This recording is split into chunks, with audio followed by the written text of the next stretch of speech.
While the recent threat of a major chocolate shortage in the coming years seems to have been narrowly averted for now, it turns out that those who were in despair need not have fretted, as substitutes are available to get you through the rough times, including one that is actually relatively healthy, black sapote, which just so happens to taste a bit like chocolate pudding. Native to the coastal regions in and around Central America, black sapote is a fruit related to the persimmon, and it is today cultivated primarily across the Caribbean, as well as in Mexico, Australia, and the Philippines. On the tree, the fruit sort of resembles a green tomato when ready for picking, and it's extremely important that you don't try to pick it too early or eat it right off the tree. Unripe black sapotes not only don't taste like chocolate, but are actually quite gag-worthy. Further, if it's picked too early, the fruit won't ever ripen and will simply rot, which one imagines doesn't improve the flavor, though Worcestershire sauce does exist, and that essentially uses fish whose bodies have, well, let's just say, matured over a rather long period to the point that they liquefy,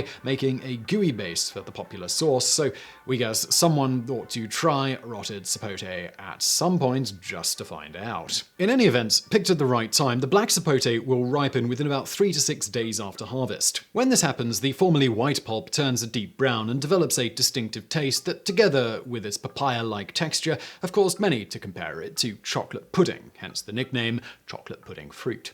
The pulp can be eaten as is, but given that it tastes a lot like chocolate pudding, it's also commonly used in various recipes as a substitute for chocolate. So moving on from this, have you ever wondered if white chocolate is actually chocolate? Well, wonder no more, or sort of. You see, it kind of depends on who you ask, and language being language, if enough people call something a thing, it kind of is a thing by definition of the words. I mean, it's literally named white chocolate. But that's not very interesting, so let's dive a little deeper, shall we? In order for a chocolate item to be deemed chocolate, it is generally made with the constituents of chocolate liqueur, cocoa butter, and cocoa solids. Depending on the proportions of various ingredients along with these two, there are several types of chocolate, like dark chocolate, milk chocolate, semi-sweet chocolate, etc. White chocolate is not usually included on this list, as it's made via getting rid of the cocoa solids altogether, which are the primary flavorful cocoa ingredients in any type of so-called real chocolate.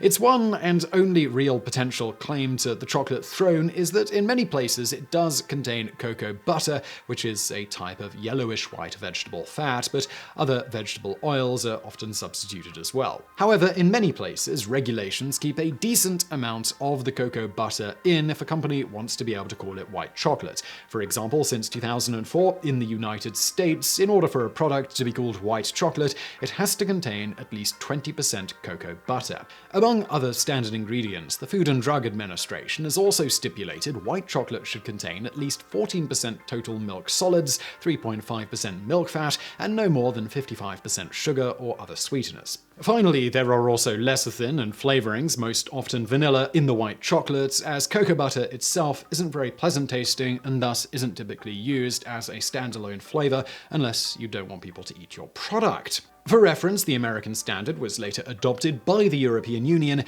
except the limit on sugar or sweetness. But in the end, despite the relatively new firm requirement of cocoa butter in America and the European Union, most still don't consider white chocolate a true chocolate, given its complete lack of cocoa solids, making white chocolate a bit of a bastard child, technically still an offspring of the cocoa bean, but chocolate connoisseurs don't seem to want to acknowledge its claim to the throne. And now for some bonus facts. If you ever wondered what the M stand for in one of the world's favorite chocolate-based candies, M&Ms, or wonder no more, in 1941, Forrest Mars Sr. of the Mars Candy Company struck a deal with Bruce Murray, son of famed Hershey's president William Murray, to develop a hard-shelled candy with chocolate at the center. Mars needed Hershey's chocolate because he anticipated there would be a chocolate shortage in the pending war, which turned out to be correct. As such, the deal gave Murray a 20% stake in the newly developed M&M. This stake was later bought out by Mars when chocolate rationing ended at the end of the war in 1948. The name thus stood for Mars and Murray, the co-creators of the candy. Speaking of fruits and colourful things, the colour orange was named after the fruit, not the other way around. Before then, the English-speaking world referred to the orange colour as gulareed, which literally translates to yellow-red. The word orange itself was introduced to English through the Spanish word naranja, which comes from the Sanskrit word naranja, which itself means orange tree. The English English dropped the leading N, and eventually we got the word orange. In the early 16th century, the word orange gradually started being used not only to refer to the fruit, but also what we now know of as the color orange. And now for another bonus fact.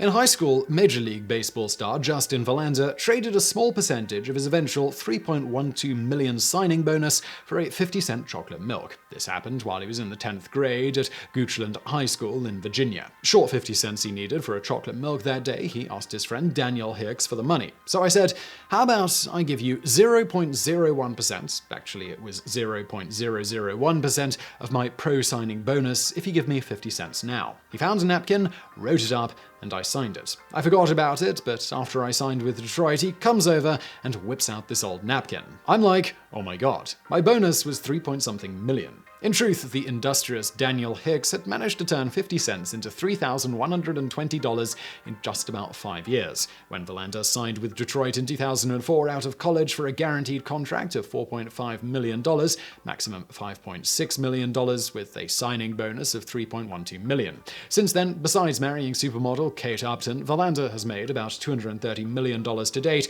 with another $66 million contract to still be paid out and probably still going strong after, so we guess he's not missing the $3,000, and Hicks should have held out for a smaller percentage of Verlander's lifetime earnings. So I really hope you found that video interesting. If you did, please do hit that thumbs up button below and don't forget to subscribe. Also, why not check out another channel I do called Geographics? It's a geography-based channel. I'm going to link to that below. And as always, thank you for watching.